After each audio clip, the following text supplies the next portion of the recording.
Russia fears one man. His name is Chuck Norris. However, Russia does not fear a woman named Kamala Harris. In fact, if you didn't know, Kamala Harris is the Vice President of the United States. She has not been in the media a lot lately. Nothing wrong with that. However, if you're going to threaten Russia, you better have some good diplomacy, experience. You better be good at working on border issues. And if there's one person that a lot of people in the United States could agree on, whether Democrat or Republican, who's not good at that, Kamala Harris. Now, what happened? Kamala Harris was sent to the Munich Security Council to go discuss security measures in Europe. And of course, the one security threat right now in Europe is Russia because, hey, they might or will invade Ukraine. So, Kamala Harris threatened unprecedented sanctions on Russia if they invade Ukraine. And honestly, this would have been a very, very good threat a couple years ago, maybe even a year ago.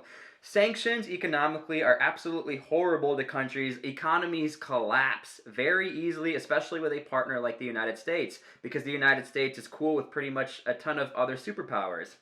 And so, yes, economic sanctions sometimes are worse than military action. However, Russia happens to have the best insurance policy in the whole world right now. They are now friends with China. Russia and China have not always been best of friends. I think mutually they both knew that they have a common enemy of the United States and the West. However, they do not agree religiously on a lot of things, and culturally they have almost nothing in common. One country is a communist country, another one claims to not be. So, in the last year, they signed a military agreement to be financial and military partners, and that's a huge deal for Russia, because now if anybody tells them we're not going to trade with you, China, that country that you work with, you better fix that.